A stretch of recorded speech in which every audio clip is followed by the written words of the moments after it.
This is Jacques Bolivar, Certified Financial Planner. You are listening in on a college planning webinar. We will explore the complicated world of university admissions. Our featured guest is Mr. Billy Downing, founder and CEO of ESM Group.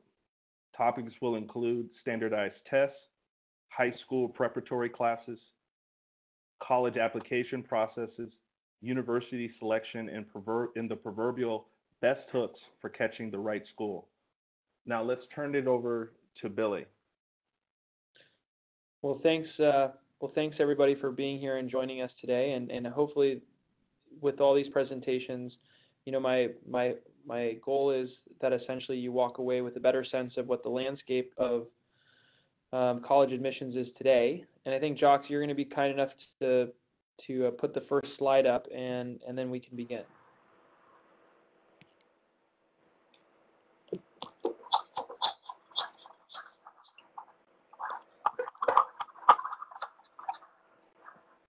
Fantastic. You can go to the next one, Jacques.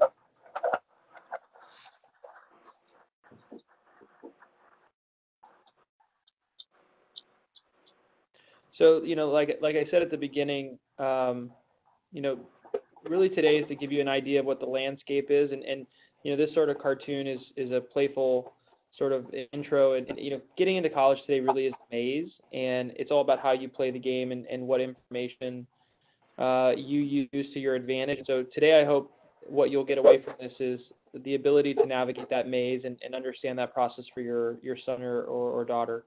Next slide.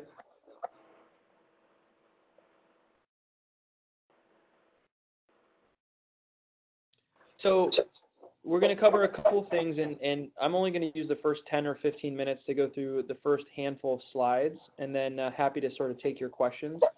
But what we'll try and talk about really quickly is the trends in college admissions today, how colleges really decide who gets in and who doesn't. We'll touch a little bit on what the application looks like today. We'll talk a little bit about the difference between the SAT and the ACT. And then at the end, happy to sort of talk briefly about what category admits are and what the hook is. Next slide.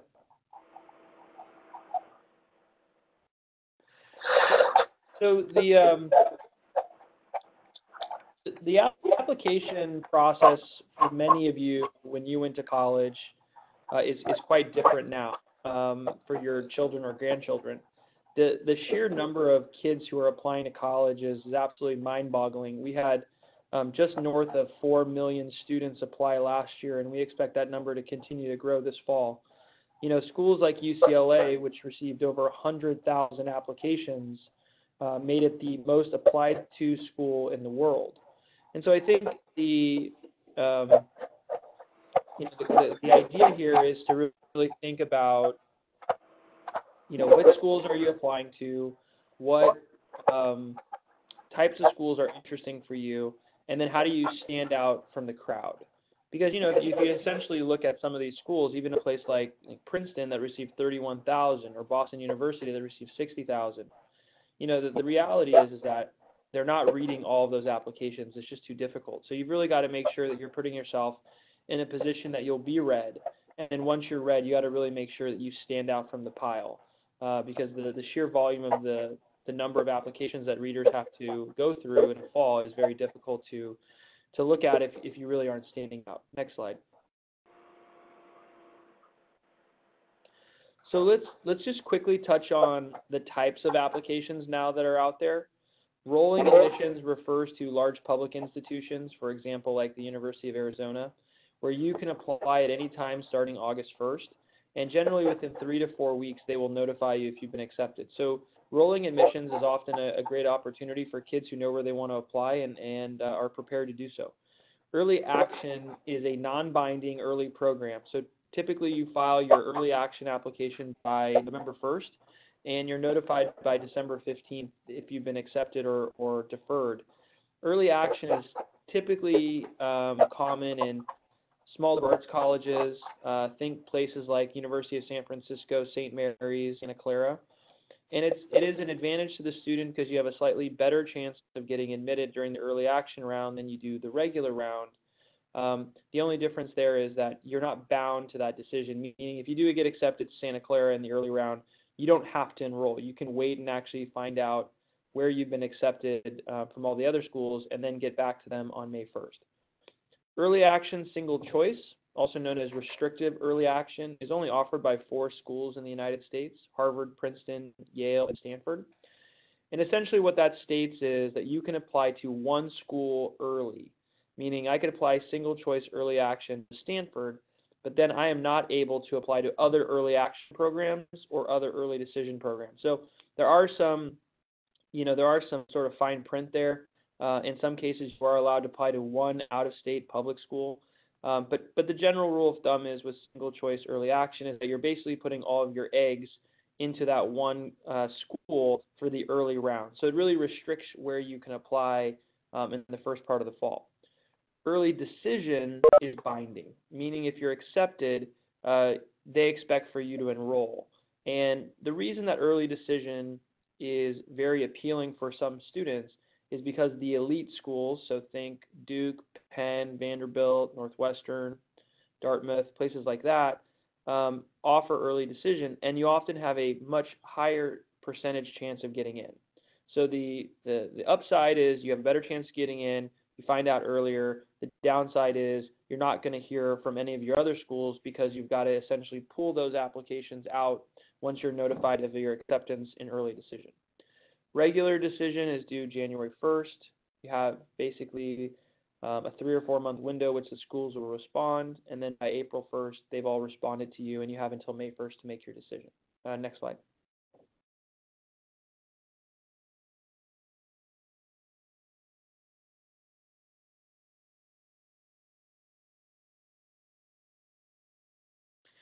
So, some of the trends that we're starting to see, first of all, you have more kids applying to more schools. So, it is not uncommon to see a student applying to 20 or 30 schools, unfortunately. A lot of that is being driven by 2 things. One, it's being driven by technology around the application process. So it's easier for kids to apply to more schools online. And second, a lot of these schools are bypassing traditional application routes. So they're providing students with what they call sort of quick applications or preferred application status.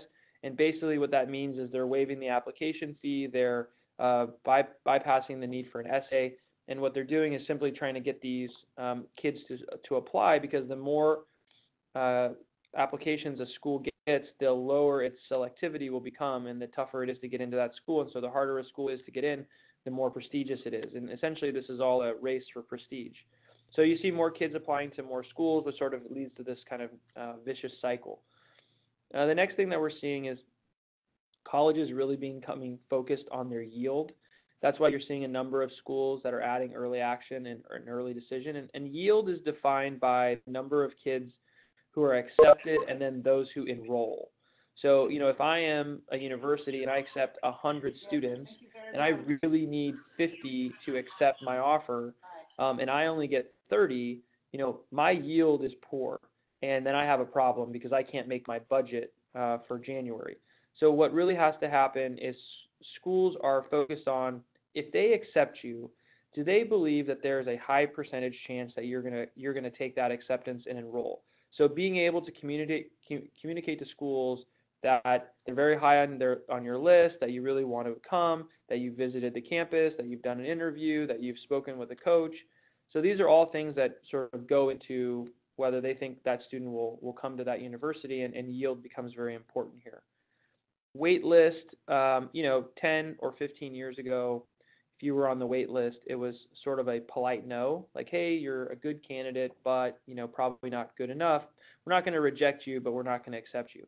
That's really changed. The wait list is more of a holding tank now. And so what's happened is these schools are truncating the number of students that they accept during their regular period, only going after the ones that they absolutely know are going to come and the ones that they believe are the most qualified.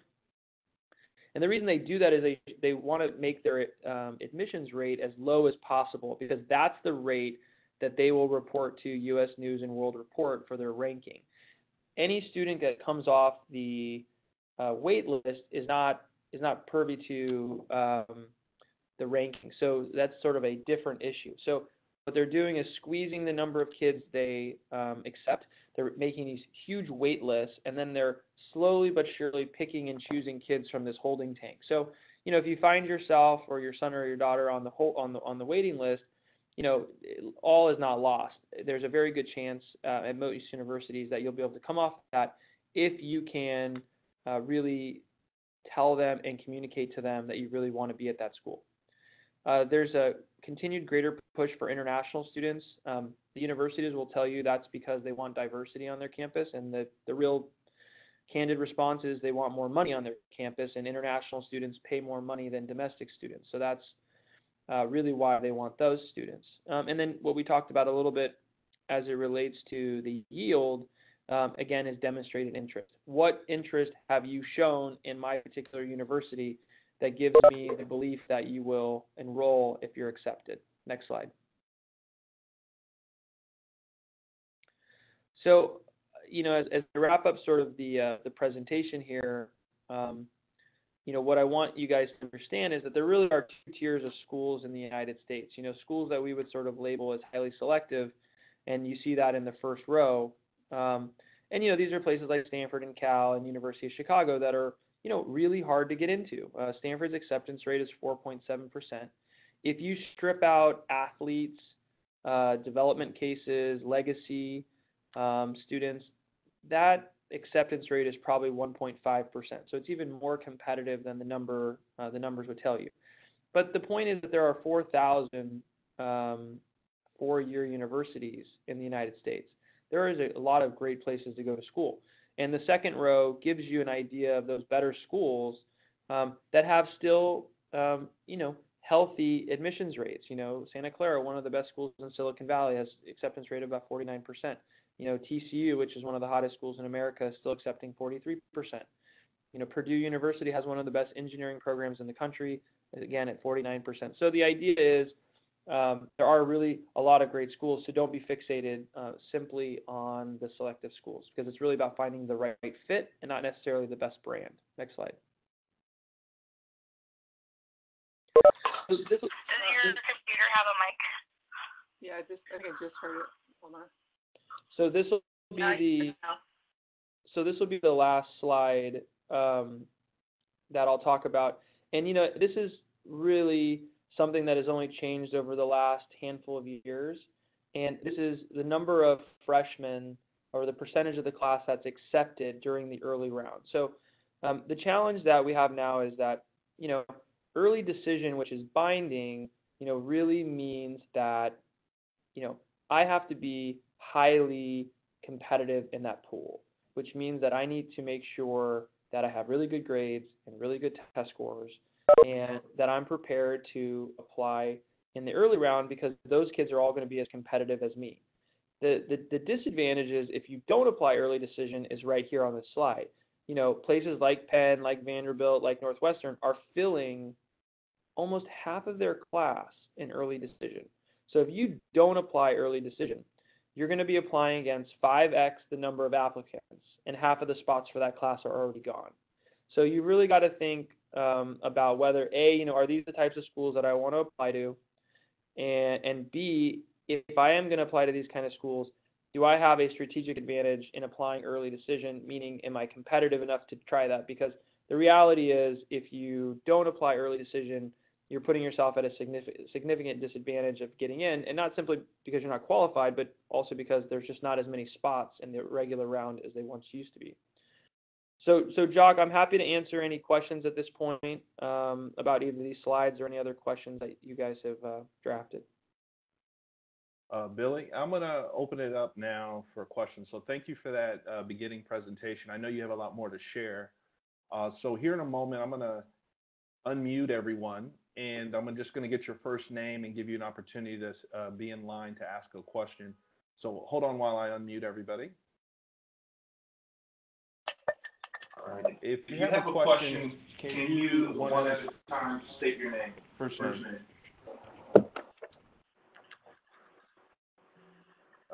Don't hesitate to speak up first. Hi, this is Ramona, and I do have a question for Billy. And the question is, What are some of the do's and don'ts for parents when helping with their college application process, in particular with their essay? What should and shouldn't parents do to make sure that they have a quality but authentic application? Because oftentimes I've heard that it's important to demonstrate one's self-awareness on failures and to describe what you can bring to a school. Yeah, so Ramona, that's a great question, and thank you for that. I think the reality is that, generally parents want to be overly involved in this process, and, as a parent myself, I'm sure that when my kids come of age, I'm going to want to be overly involved, but as my 5-year-old told me the other day, Dad, you don't know anything. So, I think you have to walk a very fine line. What you want to be doing as a parent is first and foremost, making sure that your child has the resources available to them that they need to be successful in this educational journey. And that means, are they in the right school? Do they feel supported at school? Do they have the right structure? Do they have tutors if they need it? Do they have people who they can trust? Oftentimes, the college piece in particular, especially the personal statement, which is what you're referring to, is such an emotional, visceral thing for students. It's very difficult to have that conversation with a parent who oftentimes has a very strong position on what they think a kid should talk about. And also, in most cases, hasn't written a personal statement in 20 or 25 years, so is a little bit disconnected with what a good personal statement looks like. So my best advice is, your job is to sort of be the cheerleader and the support mechanism. But if your child is someone who you think would benefit from additional support, whether that be a teacher at school, in particular like an English teacher, a tutor or a counselor at school, or whatever resources you sort of deem necessary, what I think you want to do is have your student work closely with one or two people on their personal statement to draft something that really talks about who they are as a person and sort of the challenges and things that they've been able to tackle in their life. Things that you want to stay away from are, writing about topics that are considered very commonplace. So, like my parents got divorced and my grades sophomore year were really bad and that's why. Or, the football injury. Or, I went to Mexico and I built homes and it changed my life. So, you want to try and stay away from things that are, very common and have been kind of overused, and instead focus on things that are meaningful to that student. So if that particular student has had a really, great experience volunteering at the soup kitchen in San Francisco, and they go every Saturday, and it's just been something that they really spend a lot of time into, and it's made them think about potentially pursuing a career in social work, that's a really meaningful opportunity. If it is, someone who's had an experience in, running for student body president and they've lost 2 times in a row and they're going to run a 3rd time because they just want to give it another shot, talking about how they've dealt with those failures and those setbacks can be very valuable. So what I think you really want to keep in mind is that if I'm reading 300 essays as a reader and I need to go back to committee with my top 10%, I'm really looking for an essay that I'm excited about and that I can champion. And I think, ultimately that's the best advice I can give anybody on their essay, is to really make sure that it's something that they're really passionate about and that it's well written. And generally it takes about 3 to 4 months to write a really good personal statement. So it's not something you can really do overnight. Billy, we have another question from Alexa. I'm going to unmute her and allow her to ask her question. Hi, Billy. So my question is, what is the right age to really begin preparing for college? Can you speak to the best time to take standardized tests like the SAT or the ACT? And what English skills should you hone in order to prepare for the essay, even if you aren't an English major per se? Can you give any insights to how soon you should start preparing in high school or maybe even middle school? Yeah, that's a great question. Thanks. I think the answer is really dependent on the student. There are some students that are certainly ready to start having these conversations as 8th graders and into their freshman year. And certainly the classes that you take, 9th grade, 10th grade, 11th grade, will be directly related to the types of universities in which you can apply to and get accepted to. So, like in most things in life, you kind of get out of this process what you put into it. And if you start planning for college, the fall of your senior year, that sort of will lead to the results you get. And if you sort of start as a freshman, you'll oftentimes have more options. I think what's important to understand is that, right now in the United States, we really think of education almost as manufacturing.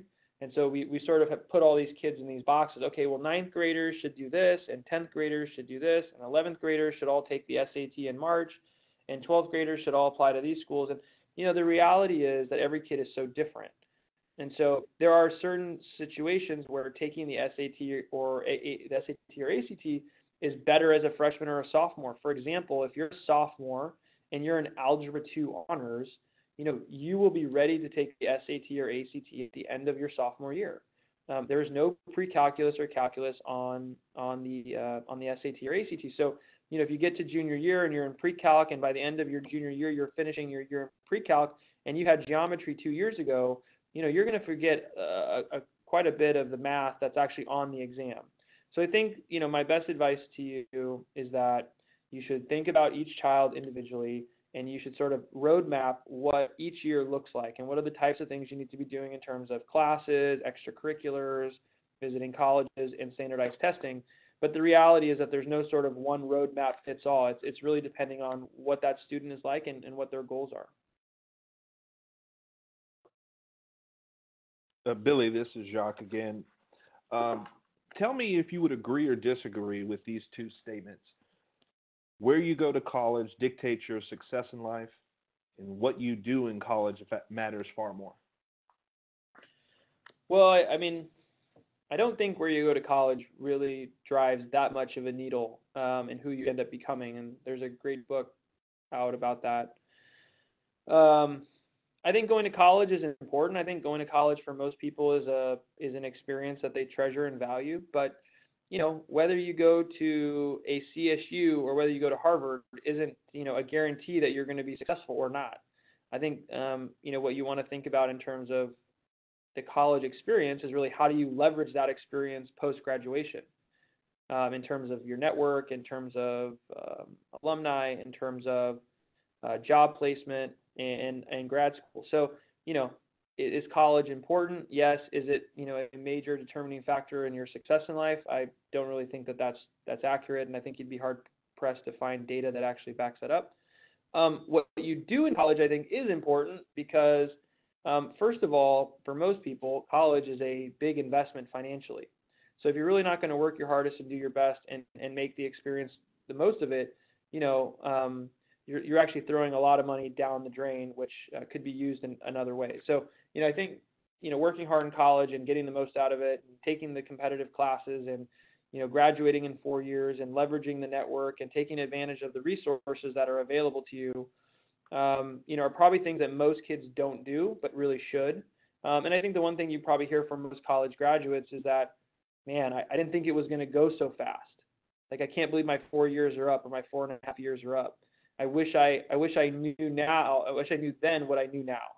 And I think that's the biggest problem for college freshmen, is that they don't know what they don't know, and they end up spending the first 18 months in college really sort of trying to navigate their way around. And by the time they've kind of figured it out, they're getting ready to graduate. So, anyways, that's my response to those two statements. Yeah, as a student, Billy, I benefited from Inroads, an internship program.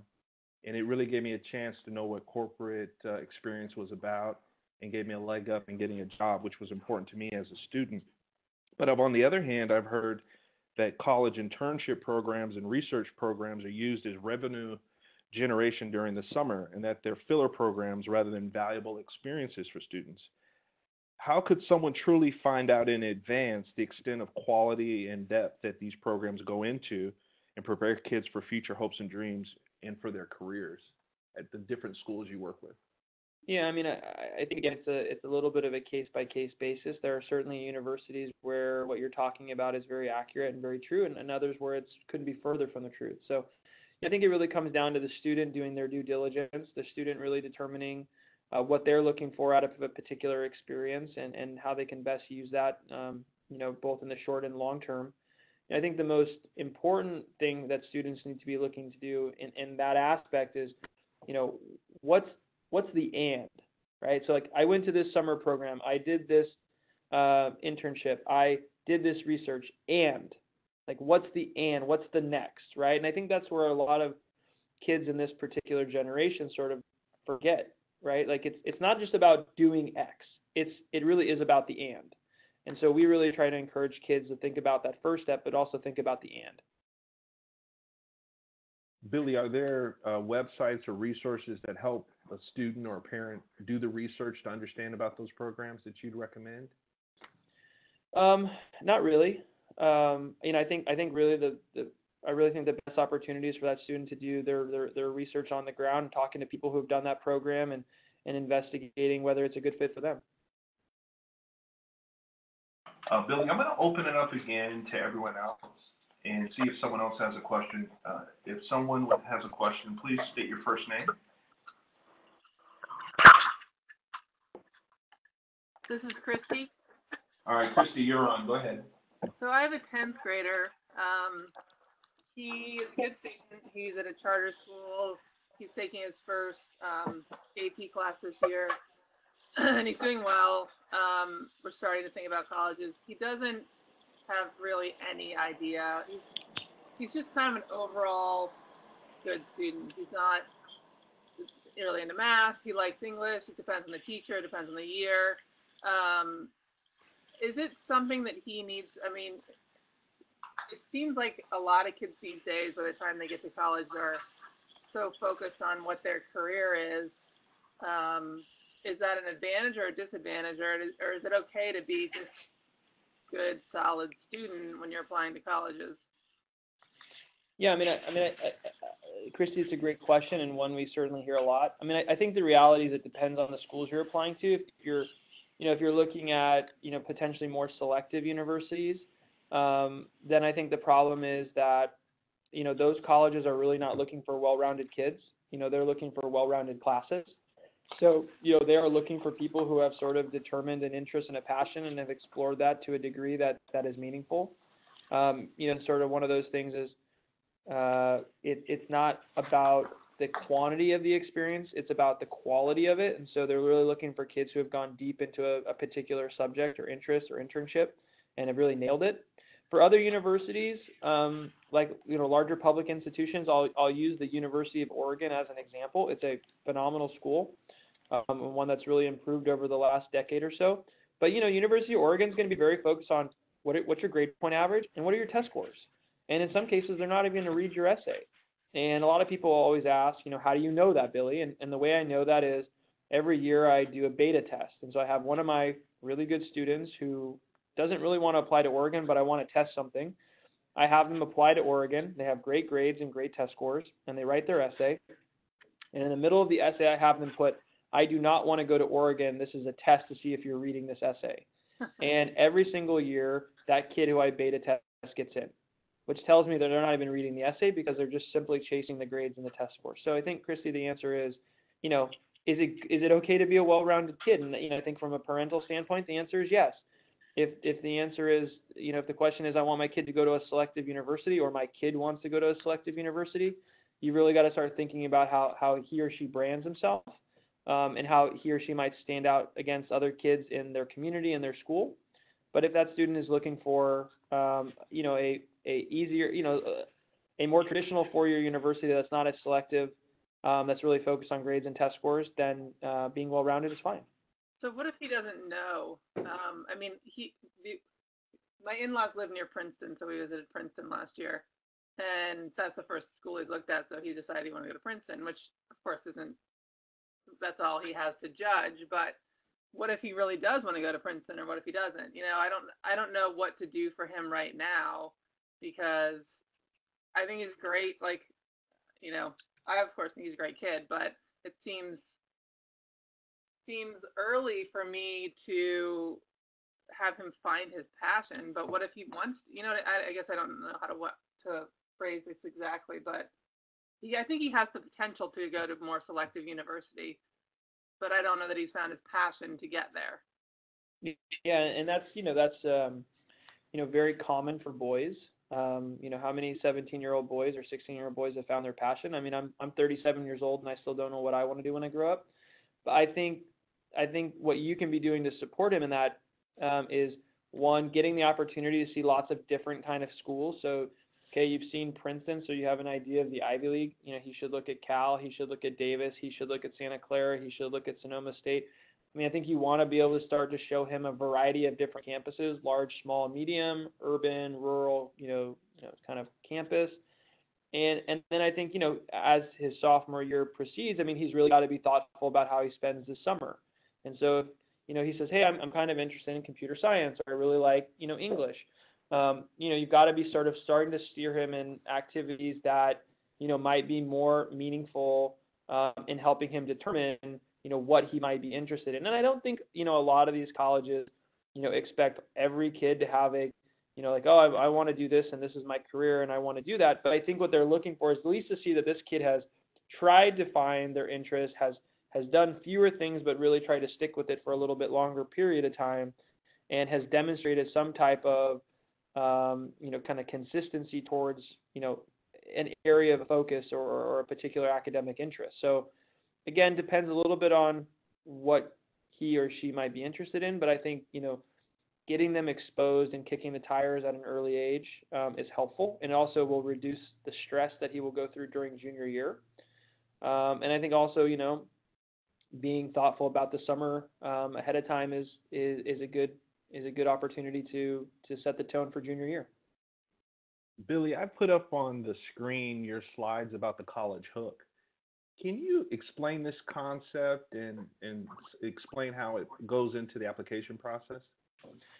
Yeah, I mean, again, think about it from the standpoint of a reader, okay? And so I read at 2 universities every year, generally one large public university and then another smaller private liberal arts school. And, let's just take, for example, the school I'm reading at right now. So they've given me 200 application folders, packets to read. And I've been told that I can bring 10% of those kids that I've read to committee.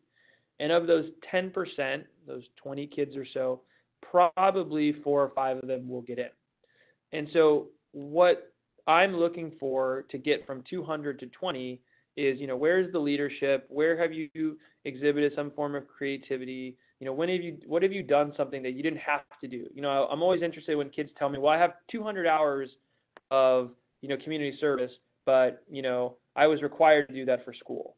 Or I went to this trip, but, I did this as part of, a shared experience. I'm way more interested as a reader about learning about what someone did on their own and what they did for themselves and what they did that they didn't have to be prompted to do. And so if that's as simple as I had a job bagging groceries this summer, and I learned a lot about myself and people and about being on time and being responsible. And also I learned that, working for minimum wage is really tough, especially when the taxes get taken out.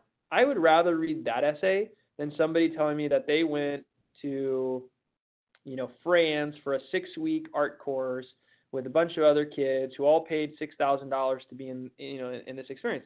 Should you not do that summer course in France? No, you should, but that's not a hook. That's not something that is going to get a reader really excited about you, because it really doesn't talk to your strengths and your leadership. So, the important thing is that your application really needs to get the reader hooked and excited, because when I go to committee and I want to put my 20 names forward, I really want to advocate and champion for those kids and try and get as many of them in as I can.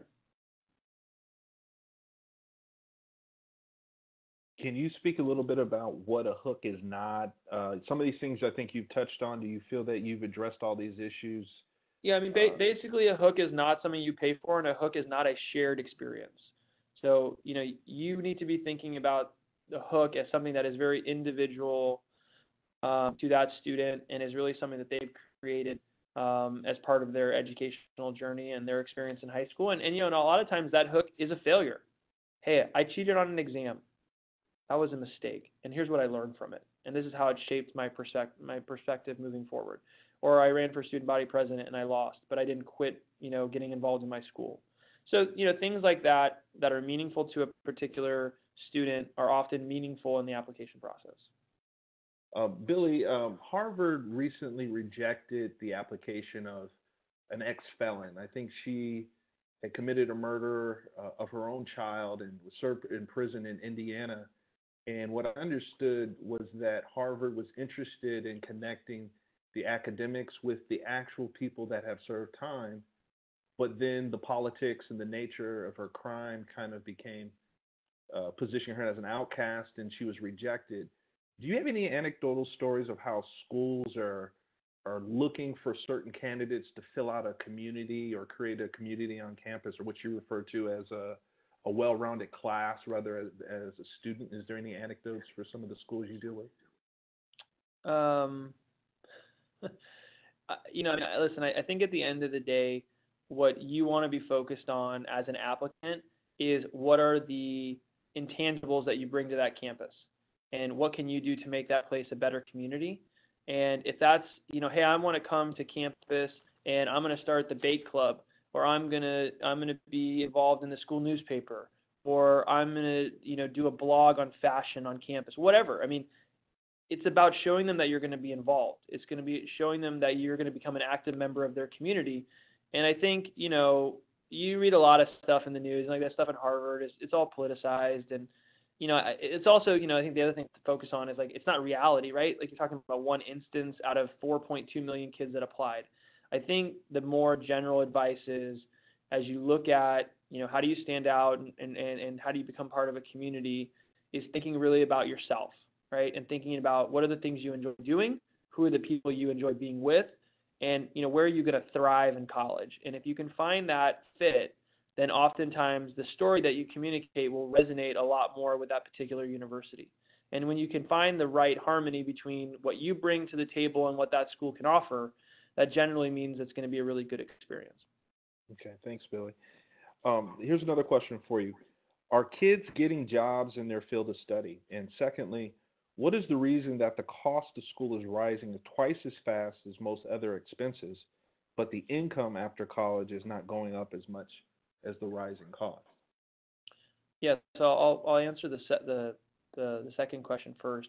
Tuition in higher education has outpaced any other commodity over the last 20 years. It's risen by about 1,200%.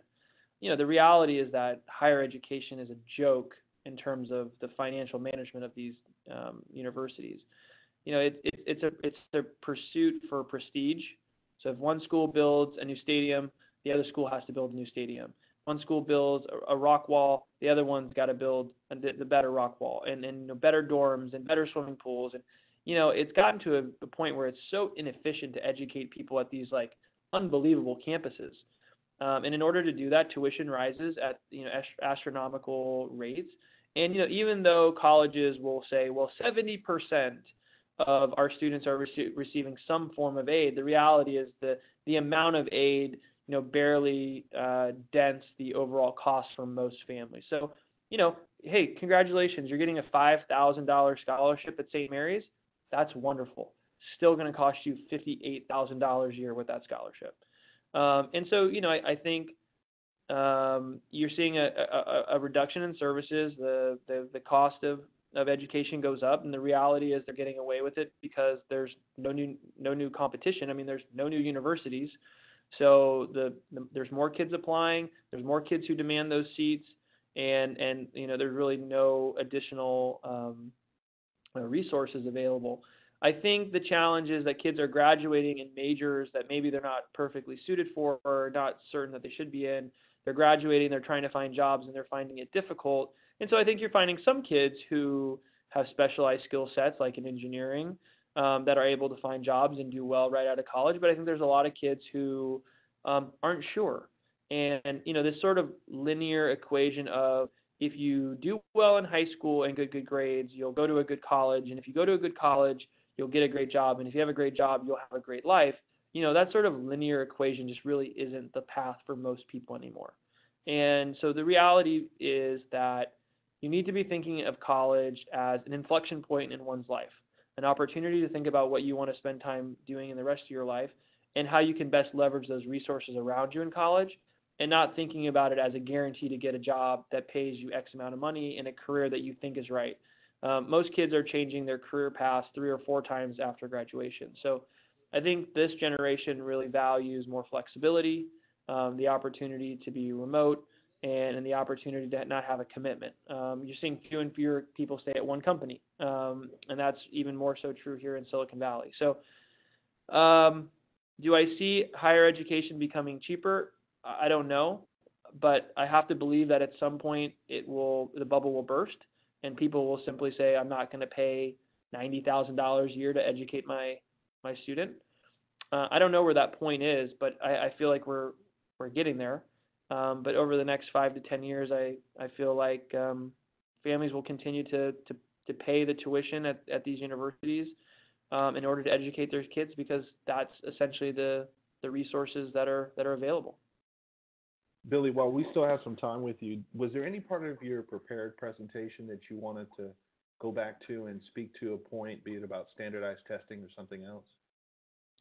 No, I think we covered it. I mean, the only thing I would really say is that, as parents, what I would be thinking about relative to SAT versus ACT is you need to be thinking about when your child takes the test based on when is the best time for them, and not when your school tells you is the best time that they should take it. Because oftentimes, and this isn't a slight on the high schools do the best job they can, but the reality is that high schools want their students to take the test at certain points in the calendar because it's more efficient for them and it's easier for them in terms of managing that load. And so I think the reality is there are some kids who should take the SAT as a sophomore. There are some that should take it as a junior, and there are some that should take it as a senior. And so you really need to be asking yourself those hard questions.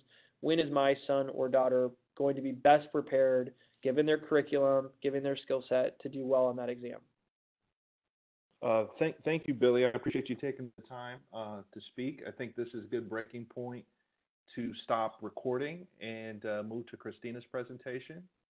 Thanks again, Billy. I appreciate your time. Thanks. Very informative. We will now move to the second part of our presentation. This will not be a recorded portion of the presentation, so give me a moment to stop recording.